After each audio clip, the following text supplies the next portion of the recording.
ಮಾತಾಡೋ ದೇವರನು ನಮ್ಮ ಕಾಪಾಡೋ ಗುಡಿವಲು ಕನ್ನಡವೇ ನಮ್ಮಮ್ಮ ಅವಳಿಗೆ ಕೈ ಮುಗಿಯಮ್ಮ ನಲಿದಾಡೋ ನೀರಿವಳು ನಾವು ಸೇರಾಡೋ ಕಾಡಿವಳು ಬರೆಯೋ ರಾತ ಬಡೂರು ನಡೆಯೋರ ಹಿರಿಯೂರು ನಟಿಸೋರ ನವಿಲೂರು ನುಡಿಸೋರ ಮೈಸೂರು ಕೂದಿದರೆ ಕಾಣುವುದು ಎದೆಯಲ್ಲಿ ಹರಗೋದು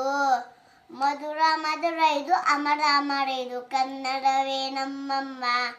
ಅವಳಿಗೆ ಕೈ ಮುಗಿಯಮ್ಮ